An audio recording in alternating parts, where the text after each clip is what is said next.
Welcome to Bravo United here at the Arbutus site on this, the third Sunday in the season of Lent, March the 7th, 2021.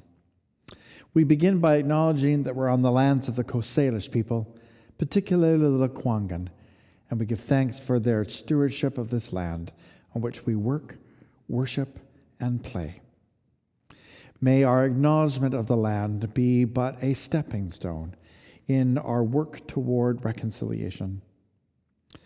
As we begin our time together, I want to remind you that we have called a congregational meeting for next Sunday, the 14th of March, at 11 a.m. via Zoom, for the purpose of looking at the property redesign proposal. So hopefully you'll be able to join us for that meeting. And so with that, I'm going to invite Margaret to come and light our candle as we begin this sacred time together, looking at privilege and decolonization through the lens of our Indigenous partners. Hello, friends. Welcome to this time of worship, this time of renewal. And certainly as the days are getting longer, the light is returning, the bulbs are pushing up from the ground, and the birds are starting to make their nests. All of these are signs of the light in our glorious world, the light of God who is in each one of us and indeed alive in creation. As we begin our time today, I invite you to take a pause and to behold the light, to welcome it into your space. Amen.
sun came shining, and I was strolling, and the wheat fields waving, and the dust clouds rolling, as the fog was lifting, a voice was calling.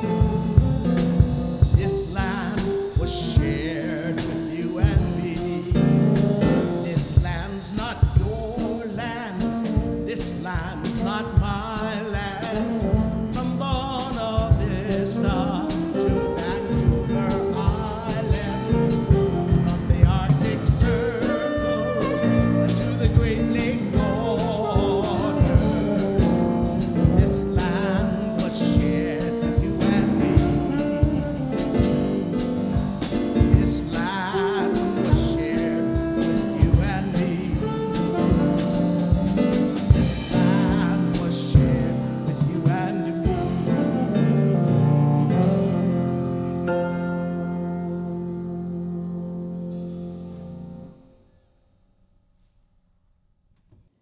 I'd like to begin our time of prayer today with a few words written by Chief Dan George.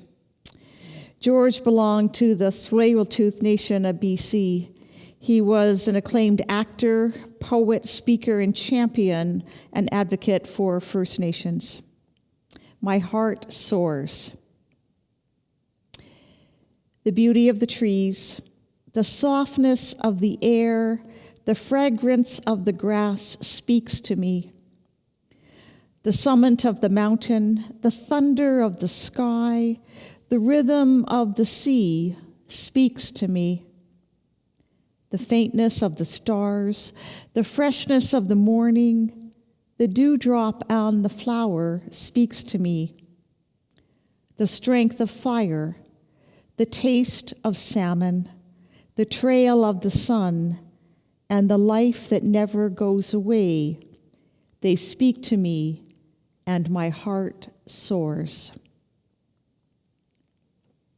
Please join me now in prayer. Friends, this day may the same breath of life that sustains Mother Earth bring you calm and peace. We open our hearts with confession and lament, for indeed, if our liberation is bound up in the liberation of all, then we remain enslaved to the very privilege that continues to inflict deep harm, hurt, and injustice into the lives of so many Indigenous peoples. Oh God, for our hearts to truly soar and be free, may we listen deeply. For our hearts to soar and be free, may our actions be tempered with humility. For our hearts to soar and be free, may compassion and the will to understand gird and guide all of our relationships.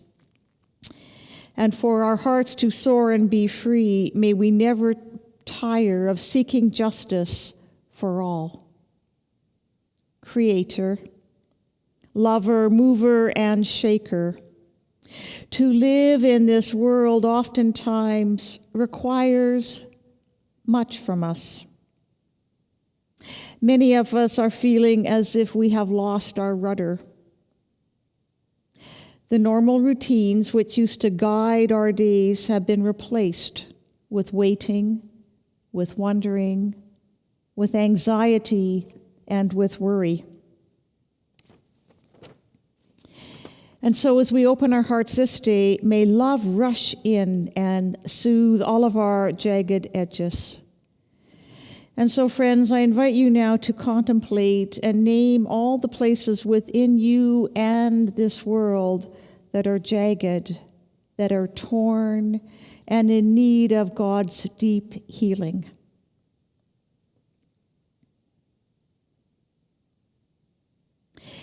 May love indeed hold all who are dealing with enormous grief and fear, loneliness and pain.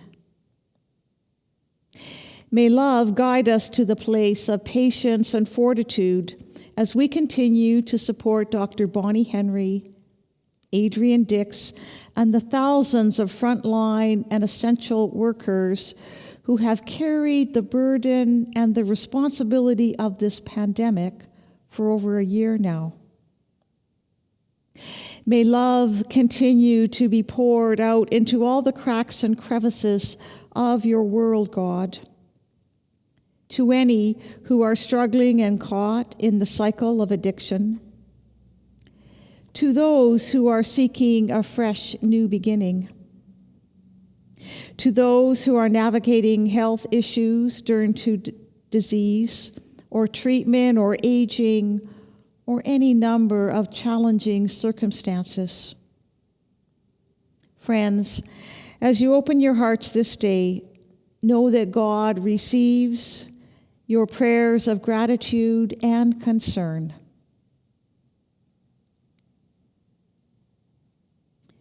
May each of us now, who are fashioned in and through the gift of love that is eternal, incarnate, beautiful, and daring, receive and offer all that we can for the sake of each other and this wondrous creation.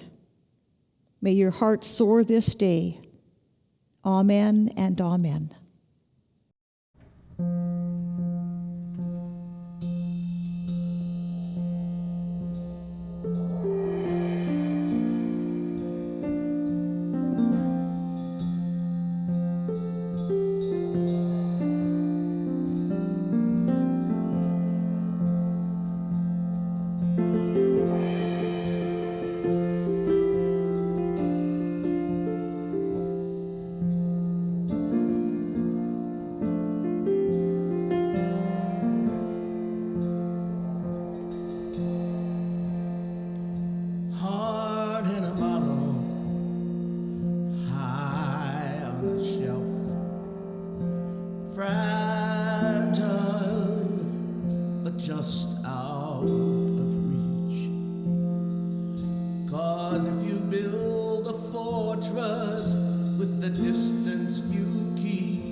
Doesn't it cut deep? You don't have to suffer in silence. You don't have to suffer in silence. Don't you know that your heart can feel like an anchor when you keep it all inside? No, don't suffer in silence.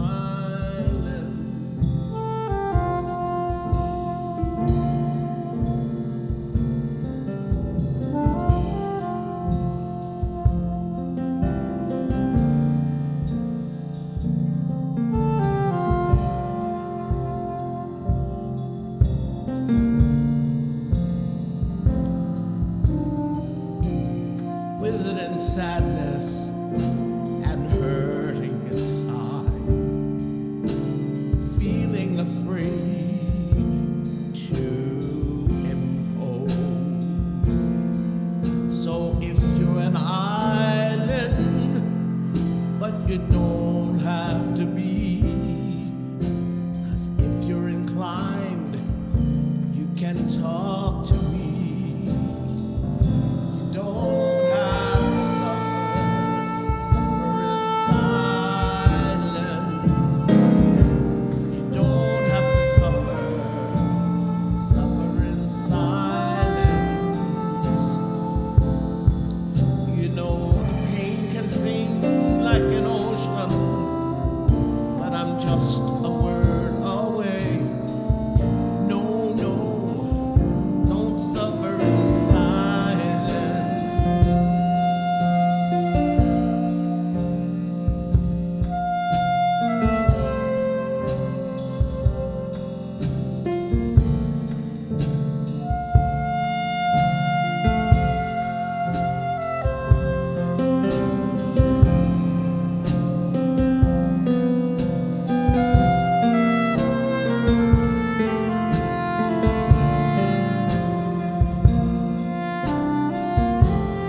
shoulder for the tears that you keep. Let them come down, let it rain on me. You don't have to suffer in silence. You don't have to suffer in silence.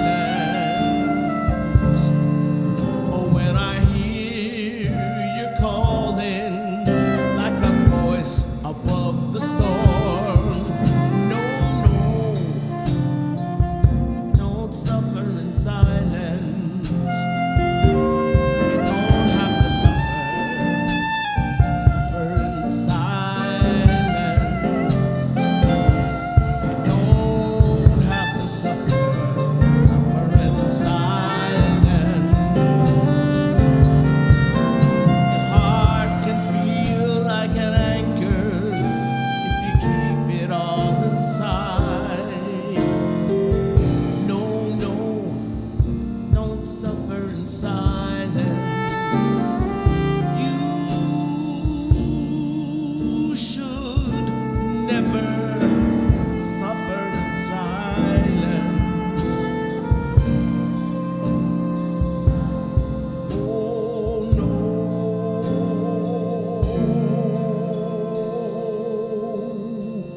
Don't suffer in silence.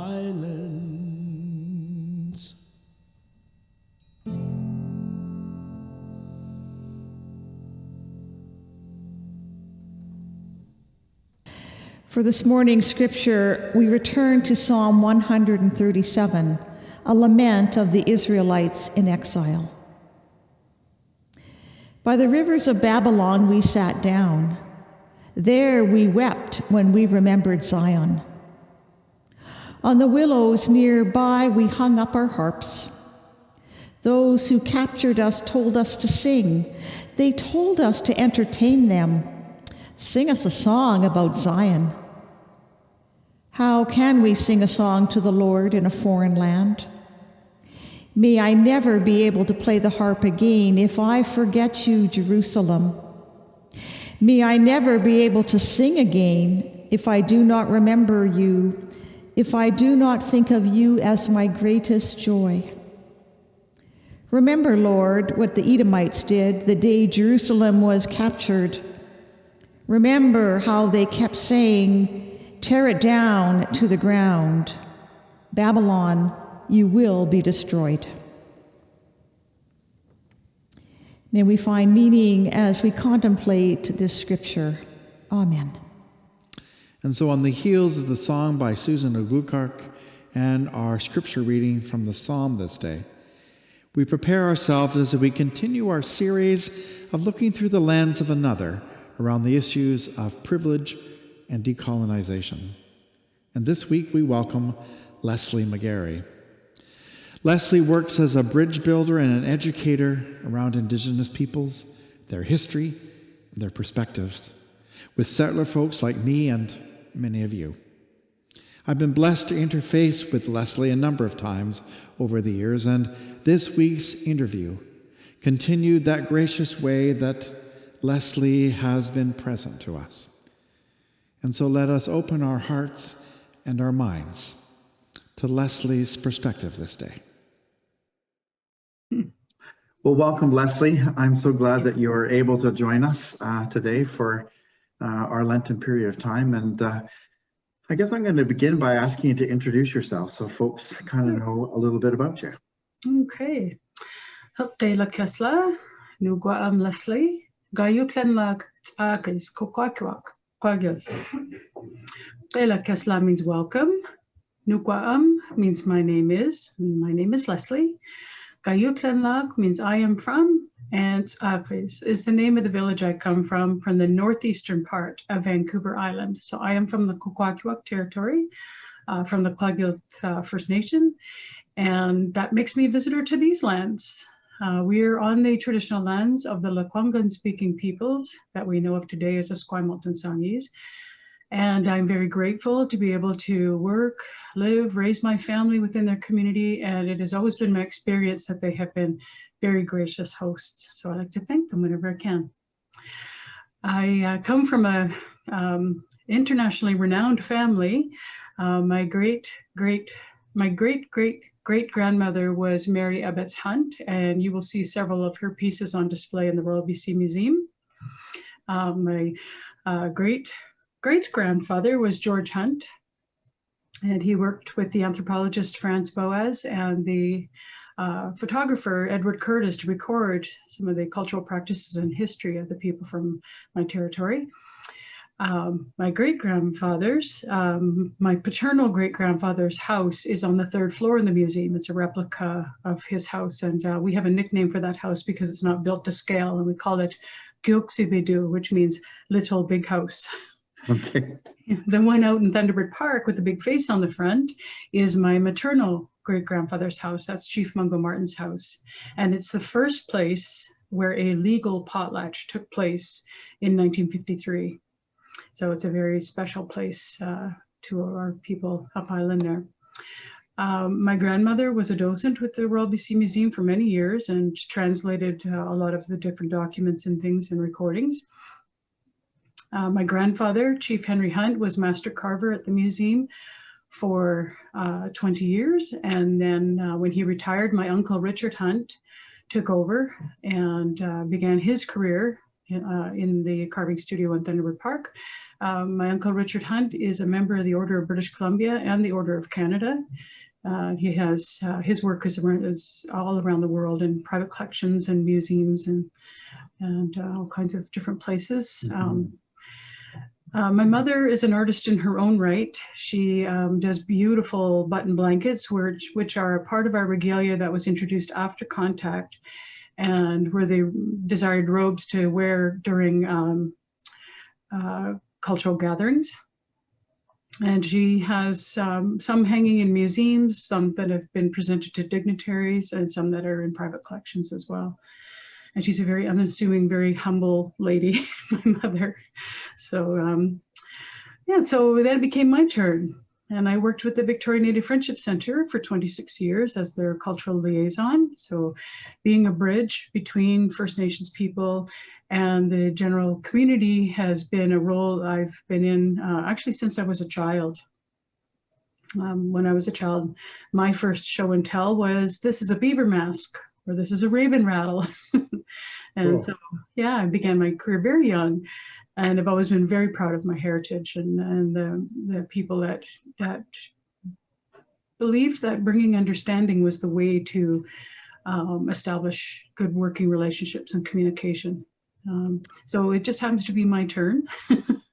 And I do in virtual tours of the museum right now on Mondays. And from Tuesday to Saturday, I work for the Capital Regional District as their cultural programmer. Right. So, yeah. You wear lots of hats, and you've Yes. been influential for certainly the Cabro Bay congregation in our previous incarnation. And we've been blessed by the kind of ways in which you have opened our eyes to the depth of the history and the spirituality and the culture when you've toured us through the museum and met with us and been gracious in times past. So thank you again for being with us this day. Thank you for the invitation.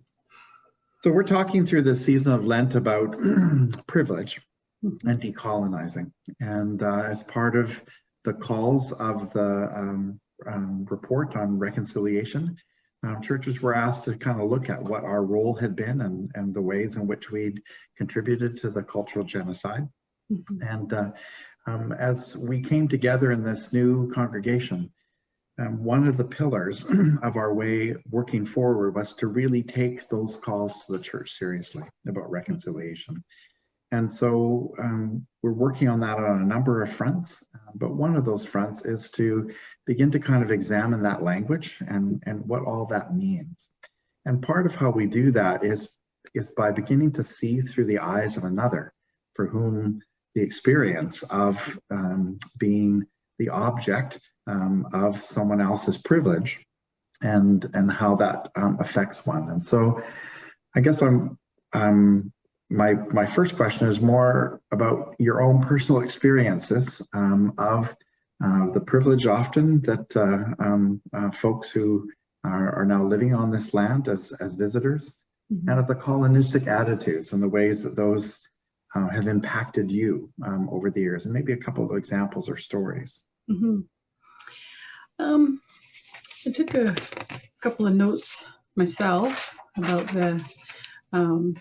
about what we talked about, and for the first one,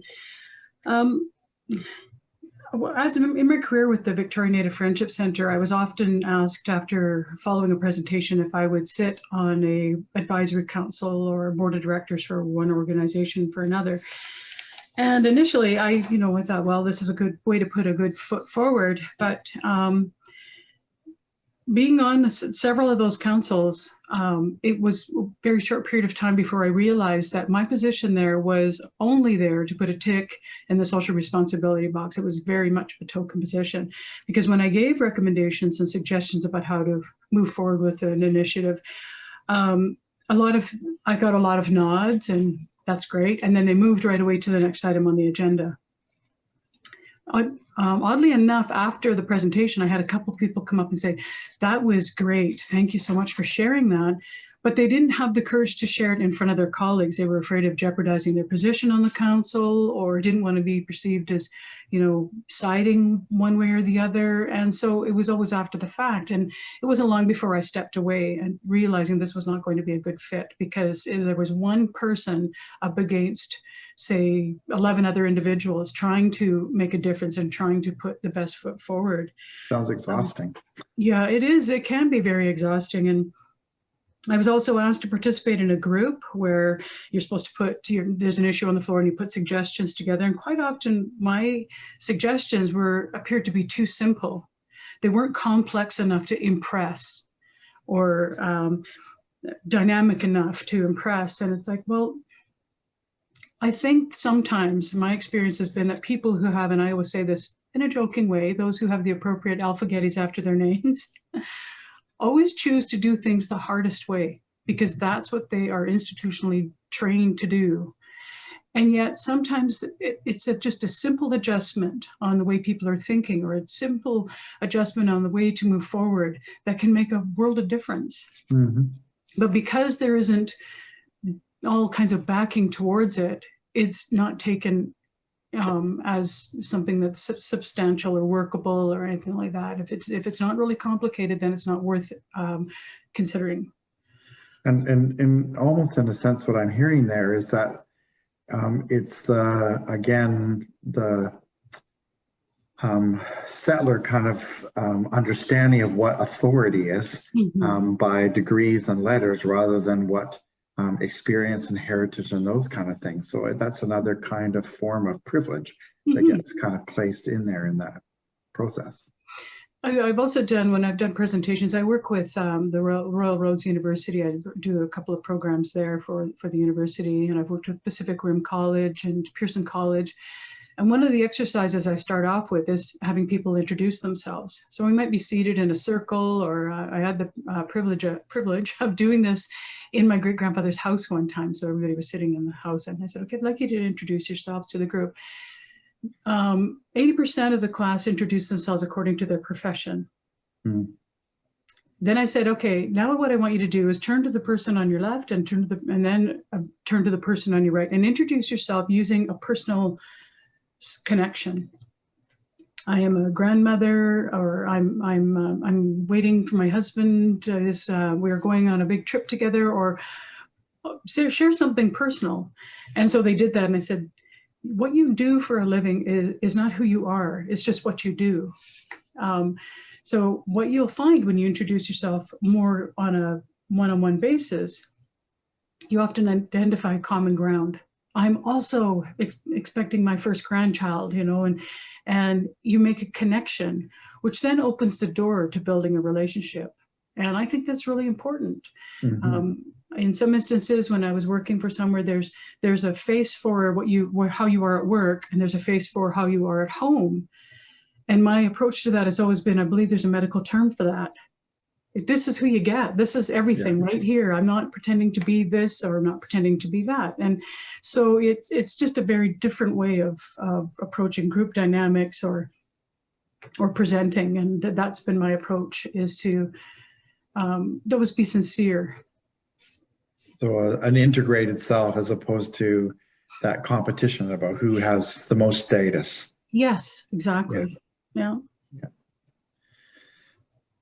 And so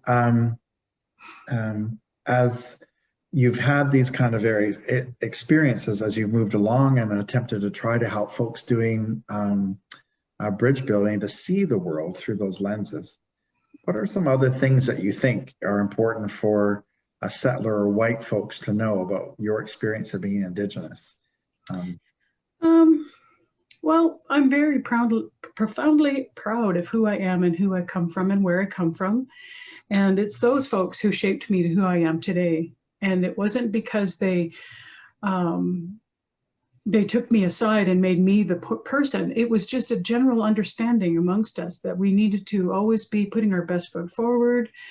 You know, basic things like treat your guests with respect, give them your best comforts. All of these different things are just part of the culture. And you just grow up knowing that. I also, I'm inspired by my family's history and want to be somebody who moves forward in a good way to bridge that distance. I also think we have a long way to go.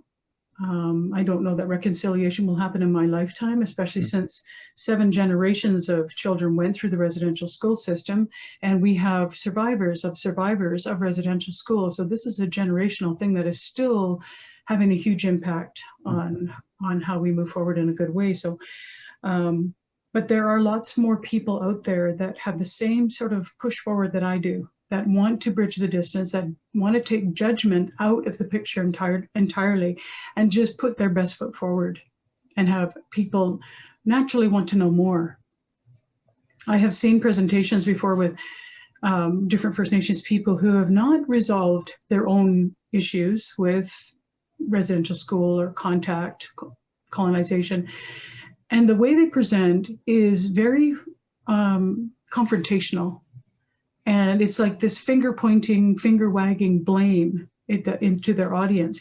And I don't know that they're actually aware of it themselves until they actually see the recording of themselves doing what they're doing. And then they take a step back and go, I didn't realize I didn't realize I had so much unresolved anger. Yeah, and that's often where it comes from, eh? Yeah, and it's projected onto people, and that's definitely not what you do. If you haven't looked after this first, don't try to do this, because whatever you're experiencing is just going to be projected onto your audience, and that's not the way to inspire people to move in a good way. That's why I stepped away from several of those advisory councils. I thought, this is not going to, if the door isn't open and the mind and heart aren't open to this, then you're just beating up against a wall continuously. So step away and make an impact somewhere else, move on to something else.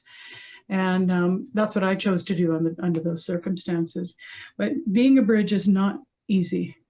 You do a lot of explaining and you do a lot of repeating of the same information over and over again. So you have to be patient and understand also that questions that are asked are coming in all sincerity. People just don't know.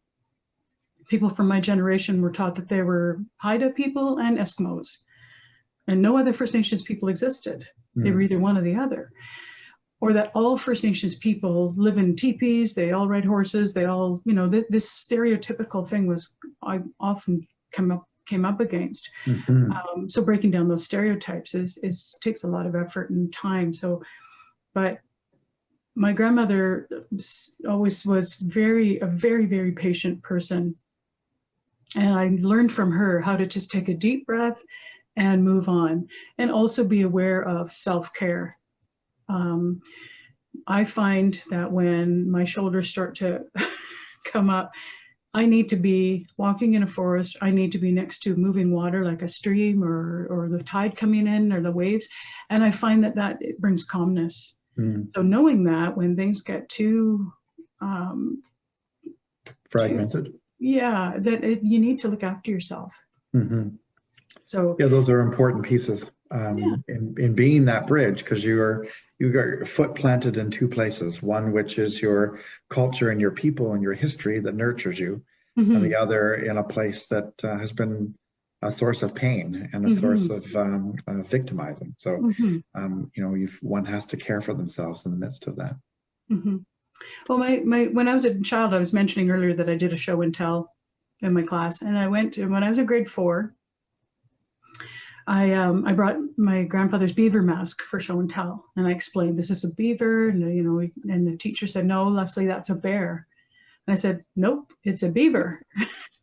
And she insisted that it was a bear, and then she brought me down to the principal's office. And the principal, of course, said, "What's the problem? This child is da da da da." So my mother gets a call. She comes to the school and she goes, "Leslie's right. That is a beaver." And the principal said to the teacher, "I think you owe Leslie an apology for embarrassing her in front of her class," and all this kind of stuff. And I thought, "Oh, this is going to definitely be an uphill battle." And then skip ahead. Now I'm in a university, and my anthropology instructor at the time has grouped us all as Kwakiutl. And I said, actually, and I stepped up and said, we are from the Kwakwaka'wakw territory, the Kwakiutl, and I'm trying to tell them how to say it, are actually from one village only. There's the Namgis, they're the Muskamakdawinuk people, I'm trying to explain. And I got brushed aside because I was a first-year student, and what did I know? And I was like, this is not a culture that I'm going to thrive in. And I left university because I felt like I was adrift in a culture I didn't understand. I was used to speaking with people and not being lectured at. And I just said, forget it. This is not the way I'm going to learn. And chose to learn directly from the wisdom keepers, not just in my own community, but in other communities. I learned about the Anishinaabe, I learned about the Mohawk, as well as the Tahltan, Tlingit, Tsimshian, different elders that I spoke to. And I learned volumes from speaking directly to the people and not necessarily somebody who was interpreting the culture from an academic point of view. Right. So from those who have lived it and who, like your family, have an inherited wisdom that's passed from generations. Yeah. Rather than that kind of scooped. And that's part of the whole colonialistic piece, isn't it? Where we get a little piece of it and we assume that we know, therefore make all sorts of generalizations. So, I mean, man, the arrogance of all of that must have been requiring a lot of patience. It certainly would have on my part. So in terms of that kind of then notion of decolonization, for some folks, that's a really new term. So like when you talk about decolonizing, what's that mean to you? And what do you think are some of those first steps that we need to take as communities in that way?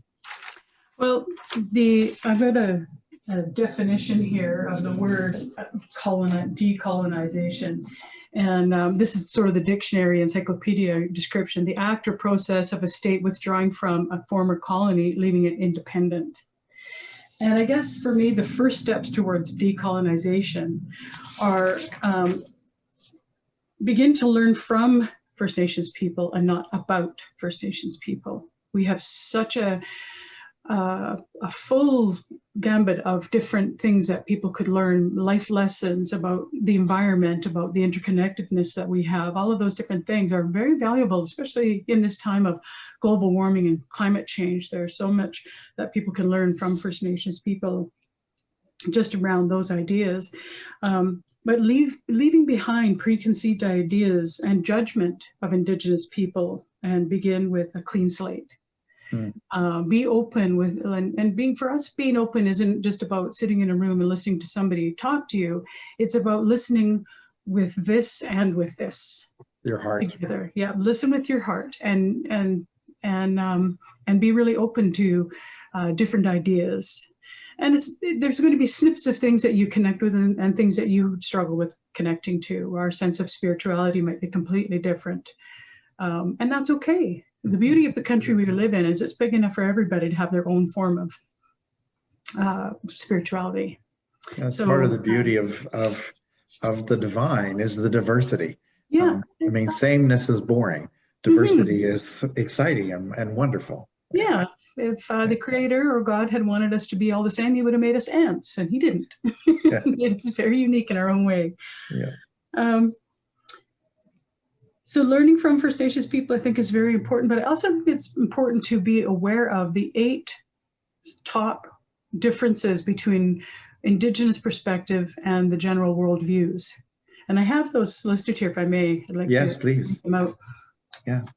These are the biggest differences between Indigenous perspectives and Western worldviews. So the first one is spirituality. Spirituality-orientated society, system based on belief in the spiritual world. So that interconnection, that there is a spirit world, there is the living world, there is the sky world, the world of land, the world of ocean. These are our connections that we have. Western worldview is scientific, skeptical, and requiring proof as a basis of belief.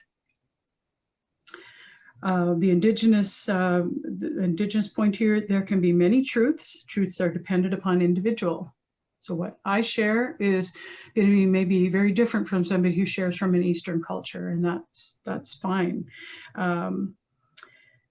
There is only, in Western society, there was only one truth based on science or Western style law. So it's very restrictive. Mm-hmm. Number 3, society operates in a state of relatedness. Everything and everyone are related. There is real belief that people, objects, and the environment are all connected. Law, kinship, and spirituality reinforce this connectedness. Identity comes from connections. In Western society, it's more compartmentalized society, thinking in silos. If we look at the school system, there's language arts, there's science, and there's social studies. But if you were learning from a First Nations perspective, those would be interlocking circles because they all are part of each other. They all work collectively. So again, just a different look. Number 4, to the First Nations people, the land is sacred and usually given by a creator or supreme being. In Western society, the land and its resources should be available for development and extraction for the benefit of humans. It's a commodity rather than a relationship. Yeah, exactly. Yeah. Number 5, time is non-linear, cyclical in nature. Time is measured in cyclical events like the seasons. Seasons are centered to this circular sort of concept. We look to the seasons to tell us when it's time to do certain things in the year. For example, when the frogs start singing, they're announcing that spring is coming. And this is always a symbol of hope to the First Nations people because we've been eating dried food all winter. And then when the frogs start singing, we know that fresh food is just around the corner. And it means that it's also a time of celebration because it means we have survived the winter. And so we always want to, it's a time of celebration. For the Western society, time is usually linearly structured and future-oriented. The framework of months, years, days, etc., reinforces this linear structure. Number 6, feeling comfortable is measured by the quality of your relationships with people. In Western society, feeling comfortable is related to how successful you feel you have been in achieving your goals. Number 7, for Indigenous people, human beings are not the most important in the world. And for Western society, human beings are the most important in the world. And number 8, amassing wealth is important for the good of the community. In Western society, amassing wealth is for personal gain. So when you have those two different perspectives coming to the table to negotiate land claims or resources, and they don't even see the world the same way, you can see why it took the Nisga'a people over 100 years to come to an agreement with British Columbia and Canada around their land claims. So these are some of the things that we often bump heads against, is just completely different worldview. So being aware of that is a good step towards working through it. So part of decolonization is being aware that there is more than one worldview and not assuming that the Western worldview is the right worldview or the best worldview, but rather looking for ways to bridge those things. That's what I'm hearing. Yeah. Which again comes back to, your name, Bridge Builder. Yeah. It makes you kind of important in all of this. Yeah. So as we kind of draw our conversation to a close, is there something that would be important from your perspective for this community to know that we've not touched on, that you would feel was remiss if we didn't end this time with you having a chance to say? Well, just that quite often the media portrays First Nations people as always wanting something, but they don't often showcase people who are actually actively working in the community on behalf of their people or on behalf of Indigenous people, sort of in general, trying to change or alter people's perspectives. So I currently work for the Capital Regional District right now as their cultural programmer, and I'm in the process of preparing a school program that is specifically designed to be presented with an Indigenous focus in the parks. And with this particular one, especially for the grade 4-5s who are studying governance, I've created an activity where I break the students into 3 groups: the First Nations, First Contact, and Settlers. And the activity requires the students to negotiate what they need from the Indigenous people in a mutually agreeable environment with clear guidelines regarding respectful communication. So, for example, when the ships first started coming here, they needed new masts for the ships, and our Douglas fir trees were perfect. But rather than negotiate with the First Nations people and explain, what it is they needed them for and everything, and even discussing how to appropriately remove them from the forest, they just sort of went in and took whatever they needed. The same thing with settlers, cutting down trees for farmland and destroying camas fields where First Nations people had harvested camas or hunted deer in these particular meadows forever. Now they're being turned over without any sort of consultation. So I've created this this new sort of approach, and then the desired outcome is for the students to imagine how different our history would have been if privilege and a sense of entitlement were not at the negotiation table. So, is that a concept that grade 5s can get their head around, that notion of that? Yeah, we've piloted at the museum under a governance program, and we had them negotiate with each other, and we had different objects that represented those positions. For this one here, I have them choose from their group a judge, and that judge will have a gavel, and they will say yes to this, and and the First Nations people, if they agree with the terms, they will offer food and whatever else, and if they don't, they will turn their backs and say, no, this is not a good thing to do because, and they'll explain why. When First Nations people were cutting down trees in the forest, just as a side note, they always brought an elder with them, and the elder would advise which was the best tree for a totem pole, canoe, house post, whatever it was going to be used for.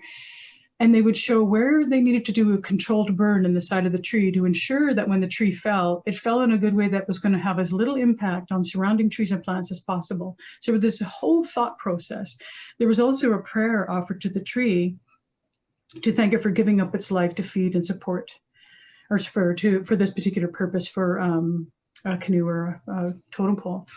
Once the tree had fallen, a gift of eagle down was left at the base of where the tree once stood, and to the coastal people, those feathers represent peace and tranquility. And the reason why there was so much respect is because these trees had stood as history keepers of the lands for over 500 years. Mm-hmm. So cutting the tree down had to be a gratitude ceremony, had to be acknowledged, all of that history that's in that tree that you're now going to transform. And relaying that information back then, maybe that would have made a big difference if people could have seen things through an Indigenous lens rather than just going in and starting to cut things down and break up the land and stuff without any consultation. Those are big differences for sure. Mm-hmm. Yeah. And it is an interesting, certainly, exercise to imagine what the land now would look like. Mm-hmm. If this starting point had been negotiated mm-hmm. in a different way. And we can go back and try to imagine that, but we also have to live with, as you say, where we are now. And so mm-hmm. what become the new starting points. And mm-hmm. and part of that is by recognizing that, and I think one of the key things you've mentioned is that need to learn from, mm-hmm. Rather than have a sense that somehow there's a superiority. Mm-hmm. So, yeah. Mm-hmm. Well, thank you for being with us in this short period of time, Leslie. There's lots of wisdom that we could be gleaning from you, and we look forward to some future opportunities to be doing that. Okay. We are serious about our desire to be a reconciling congregation and to be learning. And learning means to be listening. And so we're looking for ways that we'll be doing that. And we'll look forward to those times in the future. So Okay. thanks for giving your time today. You're most welcome. Hala Kesla. There are many things that Leslie has said for us to pay attention to this day. And I want to let Leslie's words simply be present to us.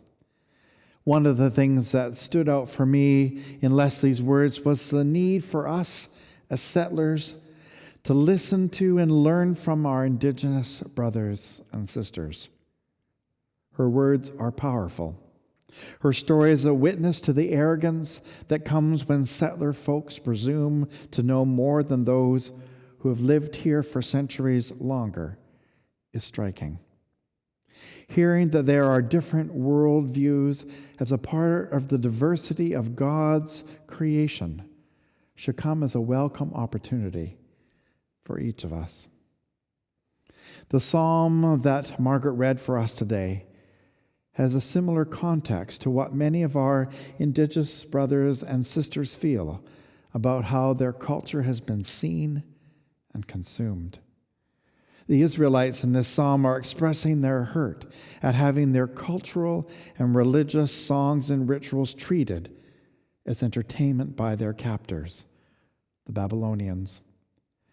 The parallels are simply striking. May our work of moving forward as settlers and a church be one where we listen and open ourselves to the depth of spirituality shared in the stories and rituals of our Indigenous brothers and sisters, rather than consuming them for our enjoyment and entertainment. Maybe that can be found in the depth of such one of our steps in moving forward on this path of reconciliation. Leslie has challenged us to so much more, and I encourage you to listen again to that interview, to her wisdom and her spirit. Collectively, we have been blessed again on our Lenten journey this day. Thanks be to God. Amen. And so as we end our time together, we do so with a powerful song that comes from the Lakota phrase, Mini Wakoni, which means water is life. And it was a protest anthem from Standing Rock in North Dakota, heard around the world. And that comes to us as a call to an understanding of our connection between the land and the water as sacred. May it be so, all my relations.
Shore, we are one.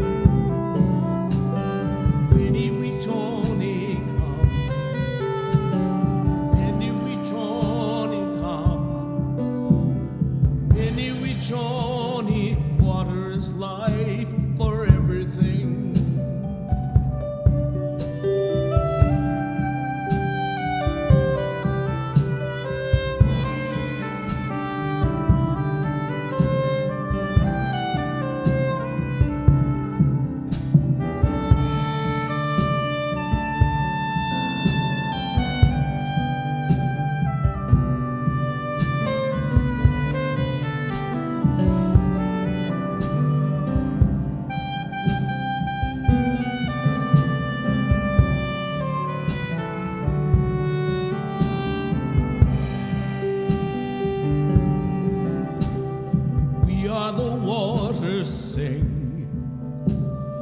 We are the waters sing. We are the water where all life begins.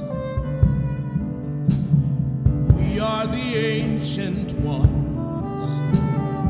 We are the ancient ones. In your breath and bones we sing, we are one.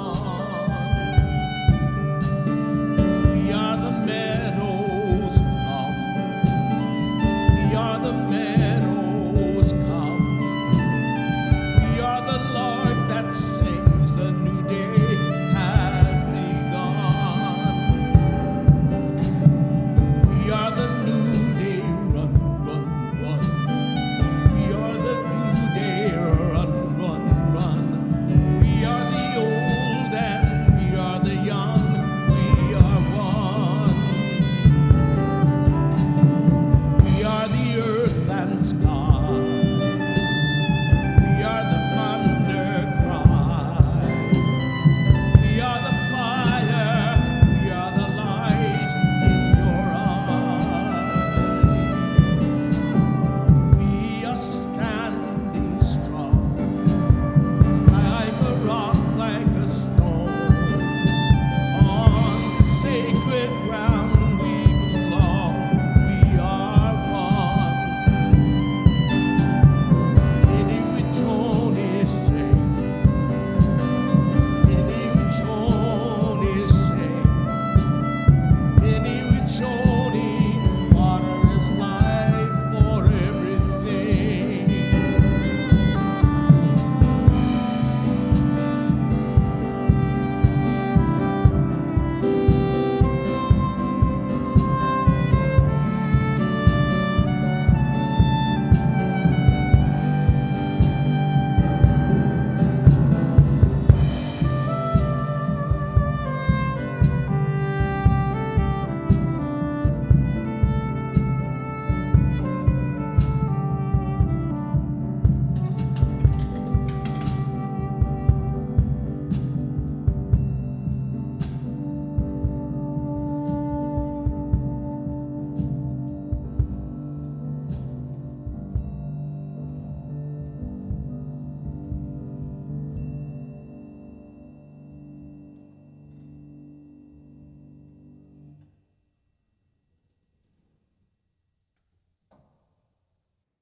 As we end our time together this day and move into that time of benediction, I'd like you to hear these words of Richard Wagami, an Ojibwe writer from Saskatchewan.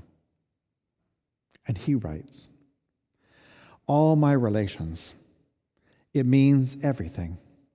It is not uttered in a casual way, nor is it meant to be. In its solemnity, it is meant as a benediction, a blessing, and a call to this unity you feel all around you in the depths of the morning sunrise. This phrase, this articulation of spirit, is a clarion call to consciousness. All my relations means all.